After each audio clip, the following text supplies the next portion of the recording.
but in the little bit of time that I have gotten to know her, we've become so close, and it just hurts. Like, I just want to take her pain away.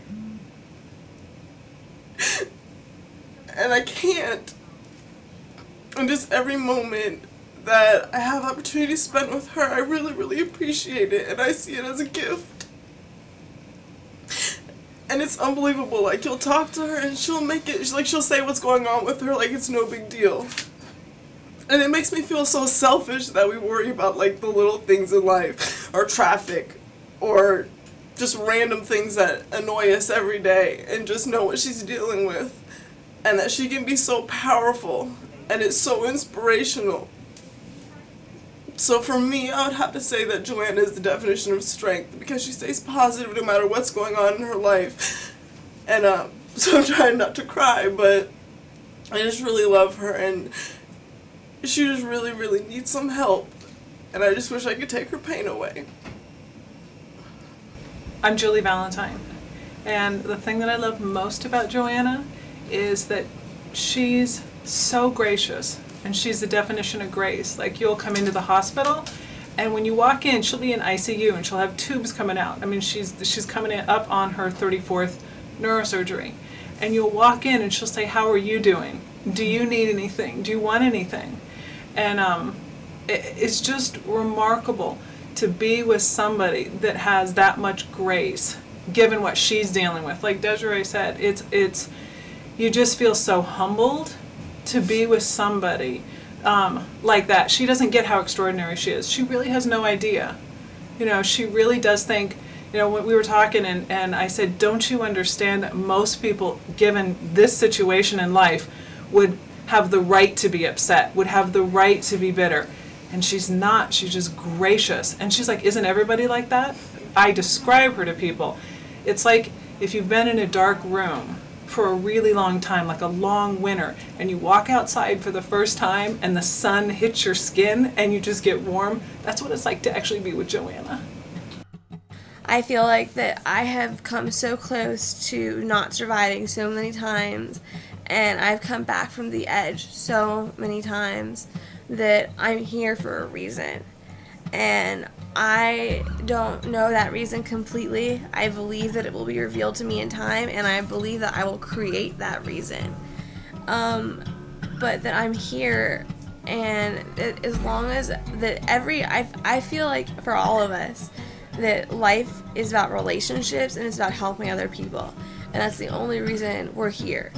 And for me, what that means for me is that I'm going to keep trying to live, even though there's days where there's the physical pain is so unbelievably overwhelming that I really do want to die. And it's I want to say this, it's hard for me to say because it's something I'm almost ashamed of, that there are moments where I almost wish that, because the pain is so bad and things that are so bad that I almost wish for death because it would be an easier way out. And it took me a long time to get to a place where I was okay saying that I have moments where I feel that way, because I feel like I need to be tough all the time, but that's honest and that's real, and I think everybody has those moments, even in situations that aren't as serious as this, is that we all have moments where we want to quit.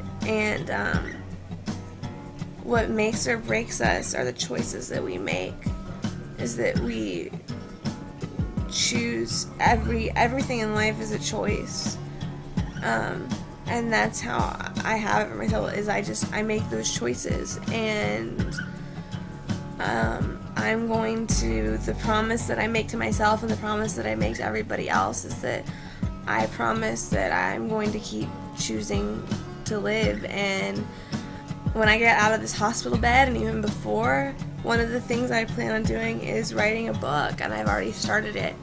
And I want to get involved in public speaking, and I want to talk to children with illnesses, and I have a whole long list of things that I want to do before I leave. But to answer the question, to say a few words, just to anyone in terms of dealing with anything in life, is that I think you just need to look past whatever you feel is your obstacle.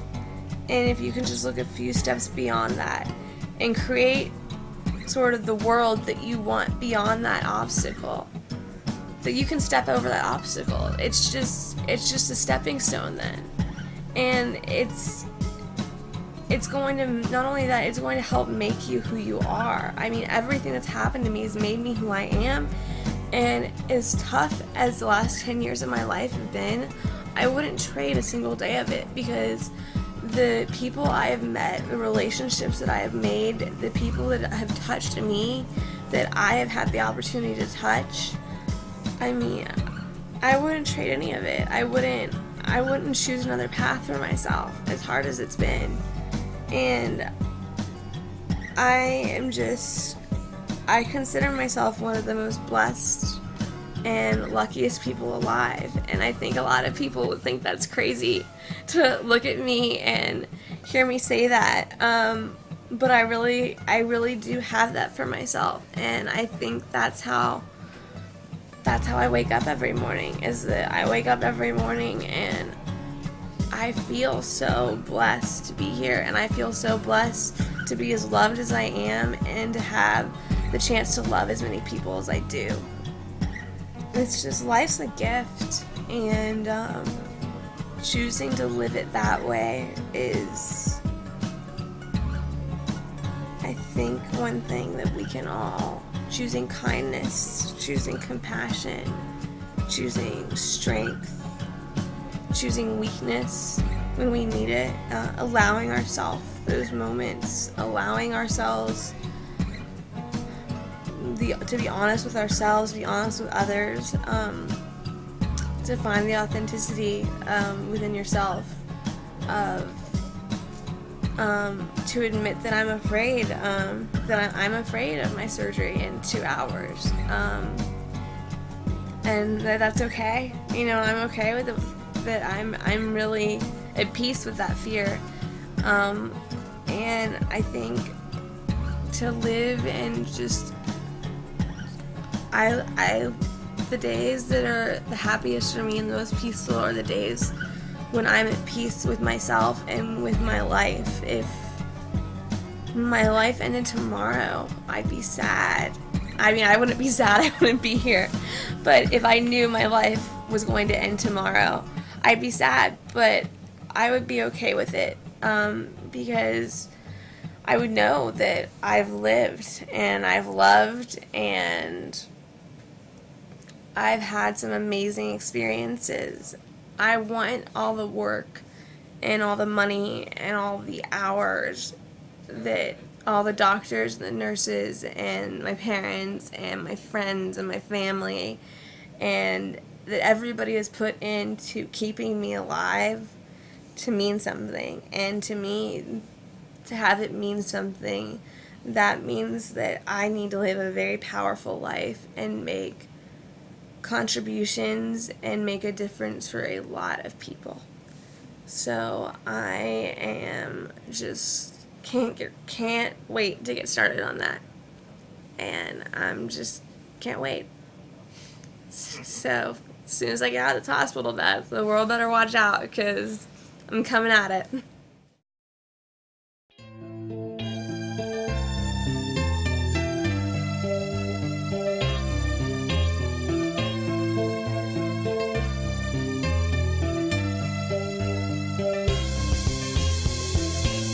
Cruel are the days that pass us by, etc., etc., then again.